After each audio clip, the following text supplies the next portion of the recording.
dalam setiap hidup kami. Kami rindu hadirat-Mu Tuhan. Biar mengalir, kami rasakan kuasa Roh-Mu ya Tuhan. Haleluya. Kiara labara labashe. Kiara labara labara labasu. Mari kita bangun manusia roh kita pada saat hari-hari ini. Haleluya, haleluya. Kiara labara labara labara labara labara labashe.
setiap hidup kami ya Roh Kudus.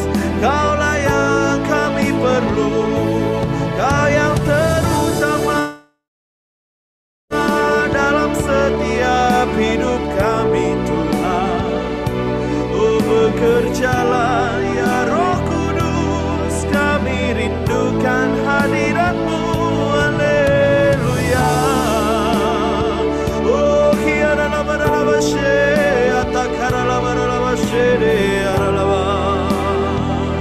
oh Tuhan, biar mengalir kuasa-Mu Tuhan, biar mengalir kuasa Roh Kudus-Mu, mengalir di tempat kami.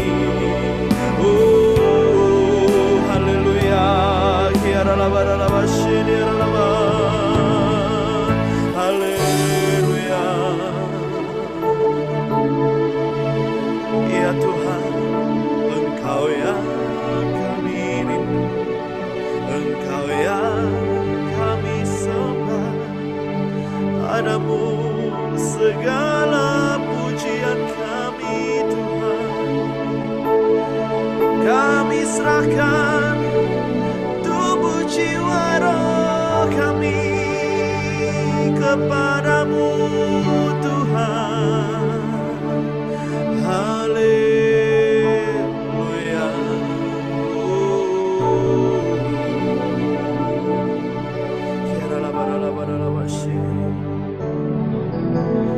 Terima kasih ya Tuhan untuk hadirat-Mu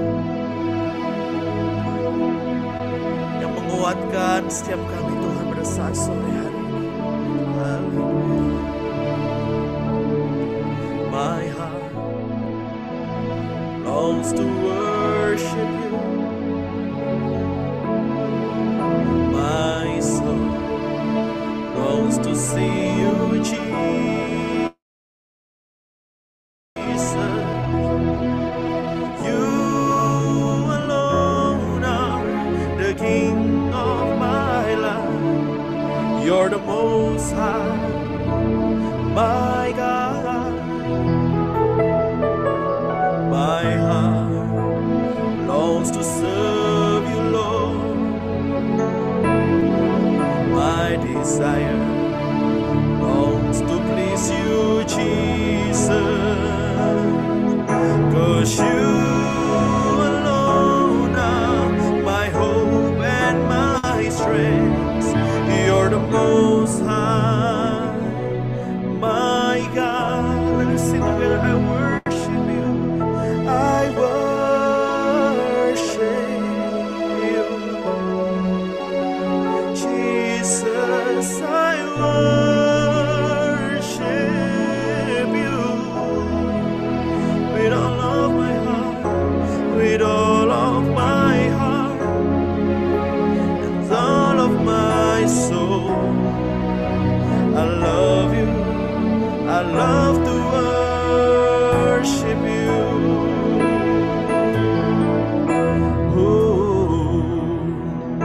Hatiku mau menyembah-Mu, jiwaku merindukan Yesus. Hanya Kau Tuhan dan Rajaku, ku sembah Kau Allahku. Ku rindu melayani-Mu, ku suka senangkan-Mu Yesus. Hanya Kau kuat dan harapku, ku sembah Kau selamanya. Ku sembah Kau Yesus, ku sembah Kau. Segenap hatiku dan kekuatanku, ku rindu menyembahmu Yesus, kami sembah Kau ya Tuhan, ku sembah Kau Yesus, Yesus, ku sembah Kau. Oh, segenap hatiku dan kekuatanku, ku rindu menyembahmu Yesus, ya Roh Kudus Kau hadir, ya Roh Kudus Kau hadir, Roh Kudus lawatlah hadiratmu, penuhiku waktu ku datang untuk menyembahmu ya Roh Kudus Kau hadir, Roh Kudus lawatlah hadiratmu, penuhiku waktu ku datang untuk menyembahmu. Oh, ku sembah Kau, ku sembah Kau. Oh Yesus, ku sembah Kau Tuhan, segenap hatiku dan kekuatanku, ku rindu menyembahmu Yesus, ku rindu menyembahmu Yesus, ku rindu menyembahmu Yesus. Haleluya, kami sembah Kau ya Tuhan, penuhi kami dengan hadirat-Mu. Oh, haleluya, kami beri senap hati kami, kekuatan kami ya Tuhan.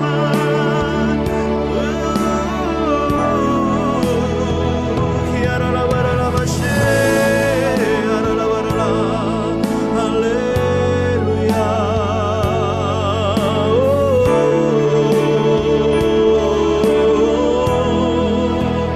Ku sembah Kudus,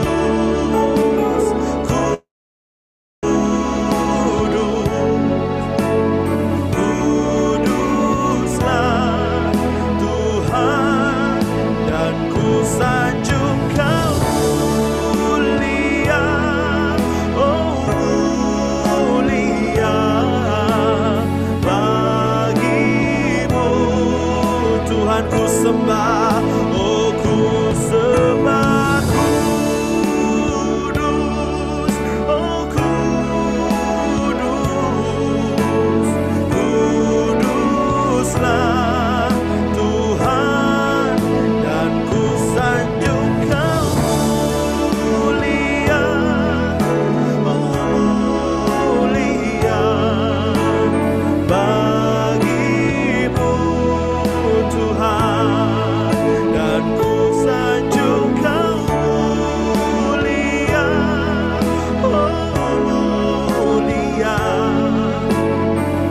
bagimu Tuhan, dan ku sanjung Kau mulia, mulia bagimu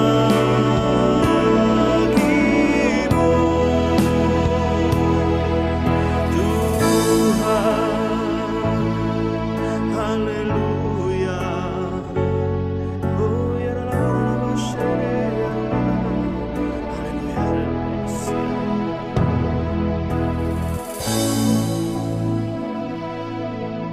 Shalom semuanya. Oke, hari ini firman Tuhan adalah pertobatan yang benar. Saya buka dulu PowerPoint-nya. True repentance, pertobatan yang benar. Yang diambil di dalam Wahyu 3 ayat 19 dikatakan begini. Barang siapa kukasihi, kutegur dan kuhajar. Sebab itu relakanlah hatimu dan bertobatlah. Kenapa sih di firman Tuhan berkata bahwa barang siapa kukasihi, kutegur dan kuhajar. Sebab itu relakan hatimu dan bertobatlah. Kenapa? Karena hidup di dalam kekristenan, hidup di dalam Tuhan adalah perlu untuk ada pertobatan setiap hari.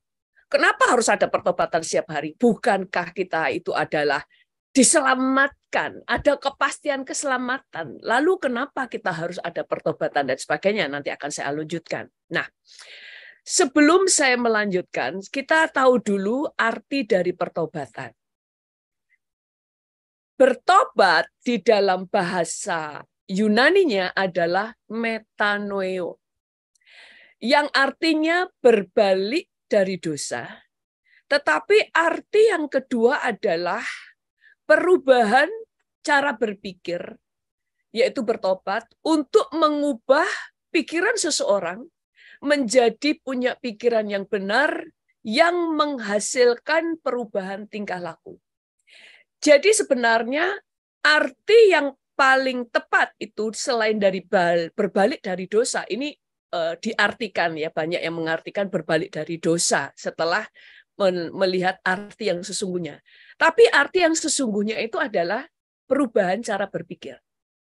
Karena kalau perubahan cara berpikir menjadi pikiran yang benar, pikiran sesuai firman, pasti pikiran itu akan membuat seseorang mengalami atau menghasilkan perubahan tingkah laku. Nah, ini arti dari bertobat atau metanoeo. Itu sebabnya firman Tuhan berkata di dalam Roma 12 ayat 2 berkata, janganlah kamu menjadi serupa dengan dunia ini, tetapi berubahlah oleh pembaharuan budimu, sehingga kamu dapat membedakan manakah kehendak Allah, apa yang baik, yang berkenan kepada Allah, dan yang sempurna. Dikatakan berubahlah oleh pembaharuan budimu. Kalau di dalam terjemahan bahasa Inggris dikatakan berubahlah dengan pembaharuan cara berpikir. Nah, pertobatan yang pertama dimulai dari kita mengaku dosa dan percaya kepada Yesus dan menjadikan Yesus sebagai Tuhan dan Juru Selamat kita. Tetapi kemudian selanjutnya kita itu dibawa Tuhan untuk mengerti tentang perubahan cara pikir. Perubahan cara pikir kita harus diperbaharui setiap hari. Itu sebabnya kenapa kita itu diberi firman, kita perlu beribadah, sampai firman Tuhan katakan jangan meninggalkan pertemuan-pertemuan ibadah dan sebagainya. Karena cara pikir kita ini harus terus dikikis dengan firman. Nah, kapan hari minggu yang lalu ya, 2 minggu yang lalu yang saya sampaikan tentang apa sih firman yang menjadi rema di dalam penglihatan itu adalah kita punya otak, kemudian iblis memberikan kayak awan ya kan, pikiran-pikiran yang salah. Misalnya segala sesuatu itu ini nggak mungkin, ini mustahil, ini sulit, ini sesuatu jalan buntu, kamu itu pecundang, kamu nggak bisa berhasil. Itu kayak awan. Waktu kita kemudian percaya, maka itu menjadi otak yang baru di atas otak kita. Ini otak, gini ada otak yang baru, itu bukan otak kita. Tapi otak kita ini menyerap pikiran yang ditanam oleh iblis karena kita percaya. Waktu firman itu disampaikan, itu mematahkan, memutuskan urat nadi yang menempel di dalam pikiran yang negatif. Itu waktu firman disampaikan. Tapi firman yang jadi rema itu pada waktu firman itu kita tangkap dan kita itu langsung percaya dengan, nggak cuma wih, dikasih firman, semangat ya kan, semangat. Tadinya imannya lemah, kemudian dirubah menjadi bersemangat lagi. Nggak cuma itu, tapi kita jadi percaya dengan firman dan mengubah cara pikir kita. Maka nggak cuma urat nadi kita yang nempel di otak yang lama atau pikiran yang ditanam iblis itu putus, tapi pikiran negatif yang dari iblis itu pecah. Pecah, hancur, dan hilang, diganti dengan pikiran yang baru. Maka pikiran otak kita yang asli itu kemudian urat nadinya itu nancap di firman. Itu yang membuat pikiran kita terus diubah karena kita nyerap firman. Firman yang jadi rema. Makanya di dalam pikiran kita itu kan banyak pikiran-pikiran negatif yang lain yang bertentangan dengan firman. Itu sebabnya pikiran kita itu diperbaharui terus-menerus. Dikikis terus-menerus dengan firman yang terus firman yang kita mengerti. Firman yang kita pahami, firman yang kita percaya, firman yang mengubah cara pikir. Yang akhirnya nggak cuma mengubah cara pikir, tapi firman yang menjadi daging. Yang artinya firman itu mengubah cara hidup kita. Itu yang namanya firman menjadi daging. Yang kita lakukan itu adalah firman. Firman bukan hanya di pikiran, tapi sudah menjadi perbuatan. Itu adalah firman yang menjadi daging.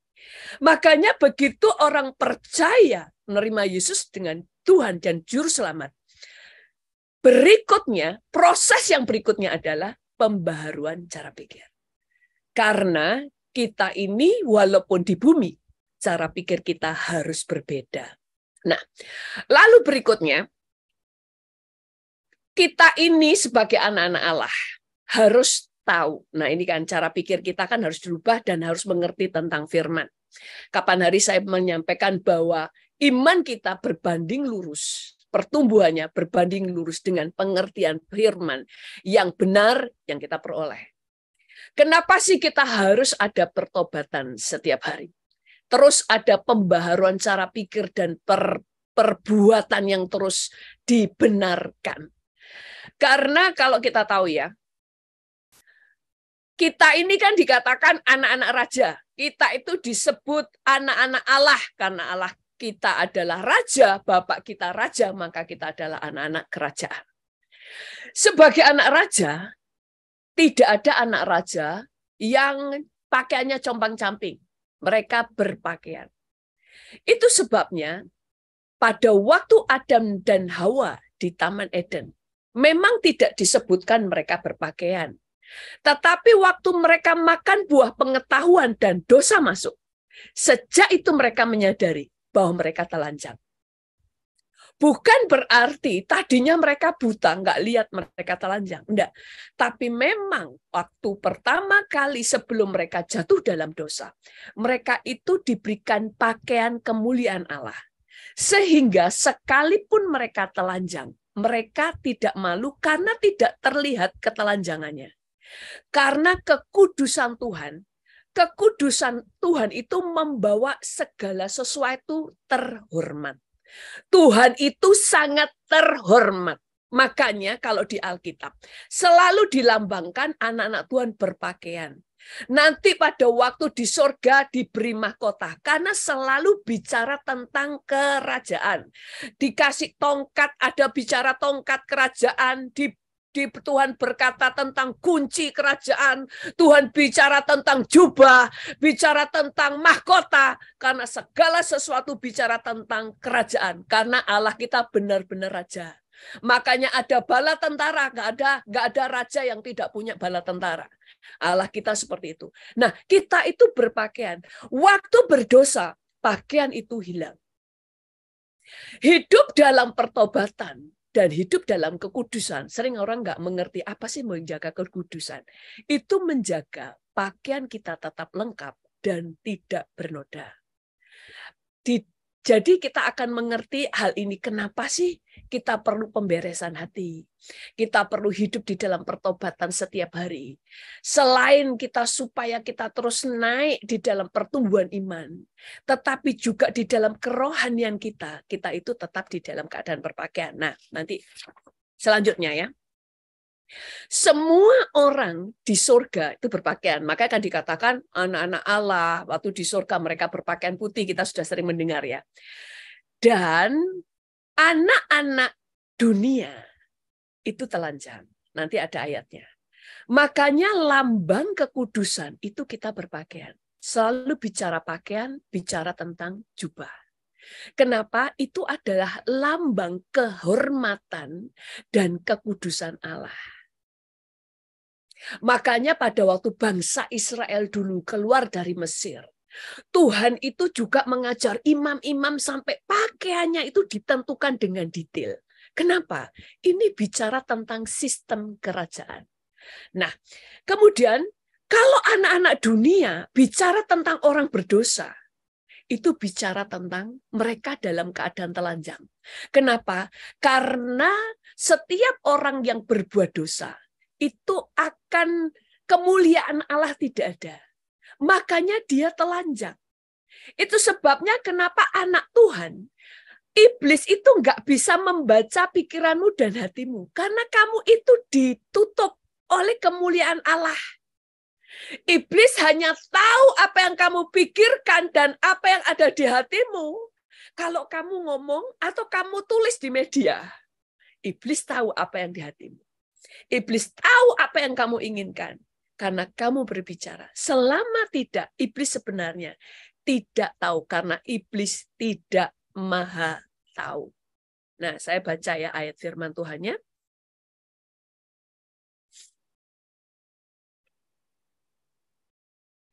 Ini pertama, aku bersukaria di dalam Tuhan, jiwaku bersorak-sorai di dalam Allahku. Sebab ia mengenakan pakaian keselamatan kepadaku dan menyelubungi aku dengan jubah kebenaran. Seperti pengantin laki-laki yang mengenakan perhiasan kepala dan seperti pengantin perempuan memakai perhiasannya. Dikatakan Tuhan itu menyelubungi dan mengenakan kepada kita pakaian keselamatan dan menyelubunginya dengan jubah kebenaran. Seringkali yang Tuhan katakan di dalam Alkitab ditulis itu bukan sesuatu yang cuma gambaran, tetapi itu benar-benar terjadi di roh, itu benar-benar terjadi bahwa kita ini berpakaian. Karena berbicara tentang kemuliaan Allah. Allah itu tidak akan mempermalukan anak-anaknya, makanya kita itu berpakaian. Ada banyak kesaksian orang-orang yang dulunya mereka perdukunan atau orang-orang yang dulu bisa melihat dengan indera indera keenam, itu mereka mengatakan beberapa kesaksian itu mereka berkata sebelum percaya Yesus mereka melihat anak-anak Tuhan itu berpakaian. Mereka bisa tahu mana orang Kristen dan tidak Kristen dari orang Kristen itu berpakaian. Orang dunia itu nggak berpakaian, makanya mereka bisa membaca apa yang di pikiran mereka dan apa yang ada di hati mereka. Tapi anak Tuhan itu terlindungi. Nah, ini berbicara tentang berpakaian. Kemudian firman Tuhan berkata begini. Aku berpakaian kebenaran dan keadilan menutupi aku seperti jubah dan serban. Lalu firman Tuhan di dalam Wahyu 17 ayat 16 berkata begini. Dan ke-10 tanduk yang telah kulihat itu serta binatang itu akan membenci pelacur itu. Dan mereka akan membuat dia menjadi sunyi dan telanjang. Dan mereka akan memakan dagingnya dan membakarnya dengan api. Pada waktu berbicara tentang dosa, selalu akan juga berbicara tentang ketelanjangan. Ketelanjangan artinya adalah sesuatu yang memalukan. Itu sebabnya firman Tuhan itu kan berkata begini. Kebenaran akan memerdekakan kamu. Kebenaran itu akan membuat kita itu tidak dipermalukan. Kebenaran itu akan membuat kita itu dibuat Tuhan itu dijaga. Tetapi dosa itu selalu mendatangkan malu. Dosa selalu mendatangkan malu. Makanya Alkitab berkata gini, pakailah ikat pinggang kebenaran. Kenapa sih? Zaman dulu itu pakaian itu kayak celana itu enggak kayak celana sekarang. Itu kain kemudian diikat dengan ikat pinggang. Kalau sampai ikat pinggangnya lepas, itu kain yang dipakai celana itu jatuh. Sehingga kelihatan kemaluannya, memalukan. Makanya dikatakan ikat pinggang itu kebenaran. Kalau kamu berbuat benar, kamu tidak akan pernah dipermalukan. Orang yang berbuat tidak benar, berbuat jahat, menipu orang, berbuat jahat kepada orang lain, berbuat dosa, pada waktunya pasti dipermalukan karena dia tidak memakai ikat pinggang kebenaran. Makanya senjata selengkap senjata Allah itu yang dikatakan ikat pinggangnya yang keikat pinggang kebenaran. Karena itu yang akan menolong kamu, tidak akan terlihat ketelanjanganmu. Nah, di dalam kehidupan kita tadi dikatakan iblis itu atau orang-orang yang berbuat dosa pada waktu berbicara tentang dunia dan segala kejahatannya bicara ketelanjangan. Mereka semua tidak tahu malu dan mereka akan dipermalukan dengan apa yang mereka lakukan. Nah, di dalam kehidupan kita ada firman Tuhan berkata begini.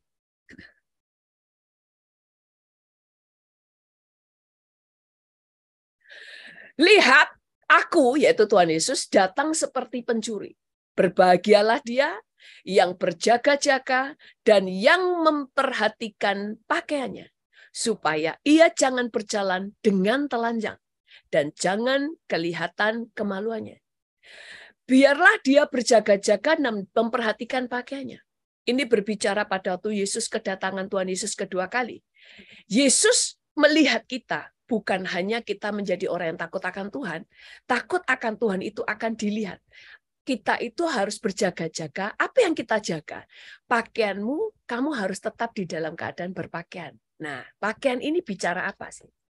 Pakaian itu berbicara tentang perbuatan kebenaran. Pakaian itu berbicara sesuatu yang membuat Tuhan melindungi kita supaya kita tidak dibuat malu. Tapi arti yang kedua, pakaian ini bicara tentang perbuatan kita. Saya buktikan ya, kita baca ayatnya, firman Tuhan. Saya tulis apa enggak ya? Kadang-kadang saya takut kelewat. Bentar ya. Ini. Di dalam Yudas 1 ayat 23 berkata gini. Selamatkanlah mereka dengan jalan merampas mereka dari api. Tetapi tunjukkanlah belas kasihan yang disertai ketakutan kepada orang-orang lain juga. Dan bencilah pakaian mereka yang dicemarkan oleh keinginan-keinginan dosa. Dikatakan, kamu selamatkan jiwa-jiwa. Selamatkan mereka itu. Tapi bencilah pakaiannya. Karena mereka dicemarkan oleh keinginan-keinginan dosa. Pakaian berbicara tentang apa yang kita lakukan dalam hidup kita. Di sini dikatakan pakaian kita tercemar. Ini bicara orang-orang Kristen ya. Kalau kita baca di dalam seluruh ayat firman Tuhan ini adalah orang Kristen. Tetapi pakaiannya tercemar. Nah, dalam hidup kita, pada waktu kita terima Yesus sebagai Tuhan dan Juru Selamat, kita menerima pakaian kebenaran, kita memperoleh jubah keselamatan.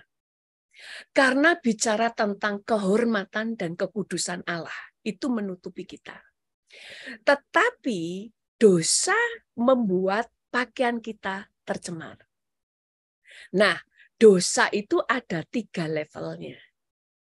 3 levelnya itu apa saja sih dosa itu supaya kita tahu, supaya kita bisa menjaga hidup kita. Pertama, di dalam Yakobus 1 ayat 15 dikatakan, dan apabila keinginan itu telah dibuahi, ia melahirkan dosa. Dan apabila dosa itu sudah matang, ia melahirkan maut.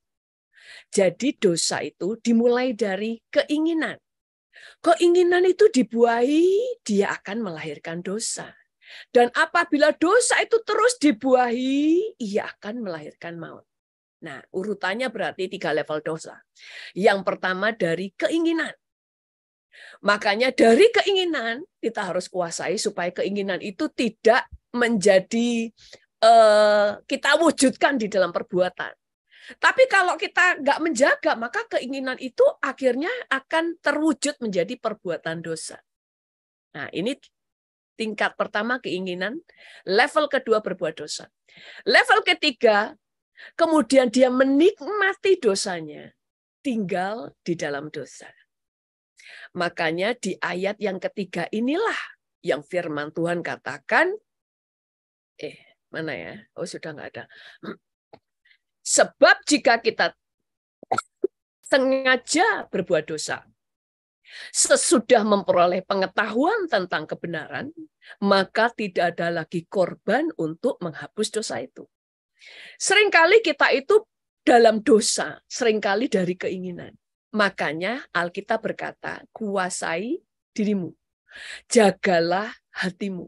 Firman Tuhan juga berkata, terus perbaharui pikiran dan akal budi. Kenapa? Supaya dari keinginan dosa itu, jangan sampai kamu kemudian mewujudkannya menjadi dosa.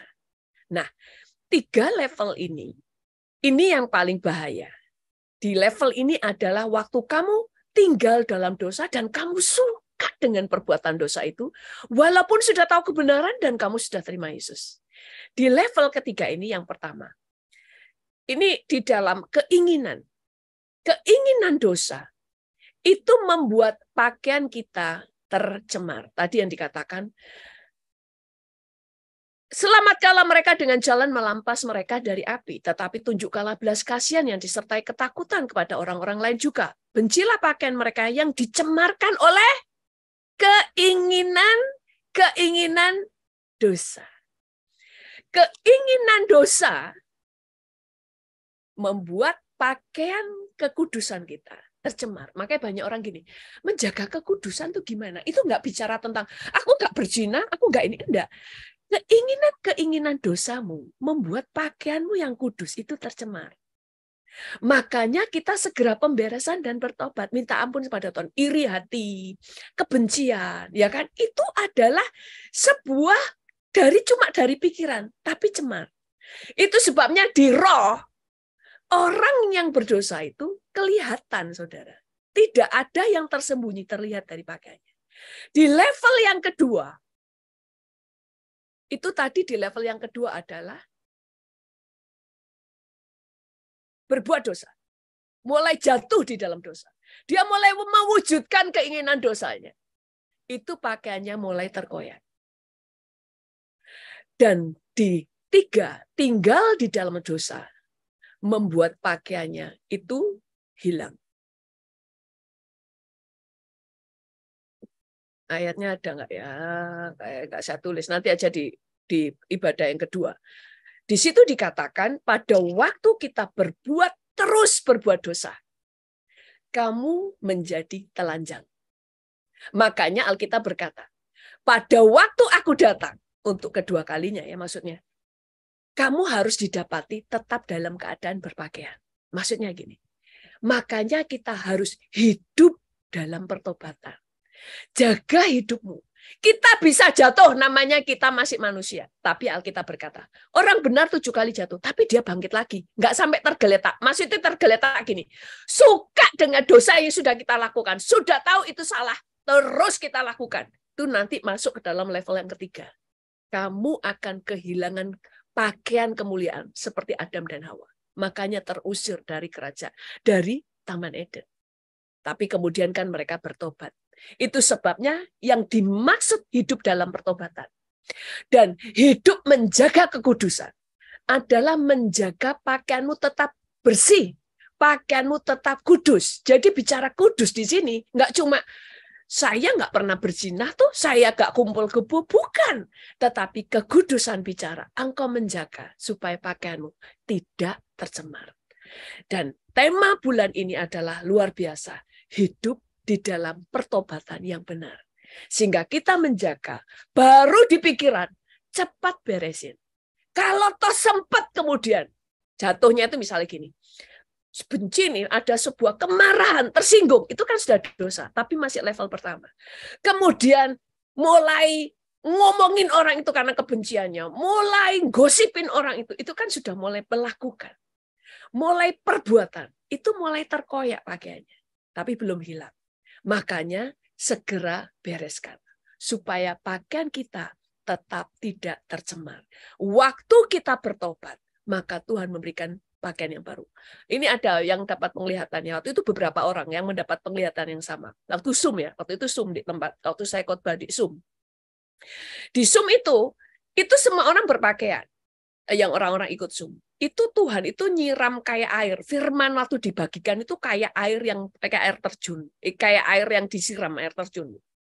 Semua orang tuh pakaiannya itu kayak putih. Ternyata kemudian yang keluar itu coklat, itu dibersihin. Dibersihin sampai akhirnya airnya yang tadi coklat, kotor, menjijikkan ya, itu kemudian sampai akhirnya bening. Selalu bicara pakaian. Firman itu seperti air kehidupan yang membersihkan hidup kita. Membersihkan cara pikir kita. Waktu cara pikir kita diubah, kita mulai tahu kebenaran dan kita mulai percaya dan bertobat dari kesalahan kita. Itu kayak dibasuh. Dibasuh sehingga kita tetap dalam keadaan bersih. Kalau Yesus datang sewaktu-waktu, pakaianmu dalam keadaan masih utuh, dalam keadaan masih bersih. Amin. Sebelum saya serahkan kepada Pastor Yongki, mari kita berdoa. Tuhan, kami bersyukur kepadamu. Kami mau hidup kami tetap ada di dalam kehidupan pertobatan. Karena kami tahu bahwa kami diselamatkan hanya karena iman. Tetapi Alkitab juga berkata, kami tidak hanya diselamatkan karena iman, tetapi kami diselamatkan karena melakukan apa yang firman Tuhan katakan, yaitu melakukan kehendak Bapa yang di surga. Tolong kami Tuhan sehingga kami menjadi orang yang semakin dewasa, membenci dosa dan mengasihi dan mencintai kebenaran.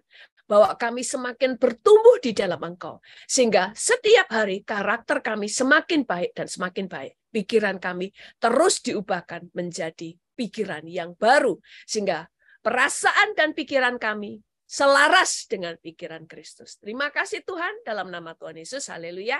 Amin. Besertaku, ku melihat ada mujizat setiap hari.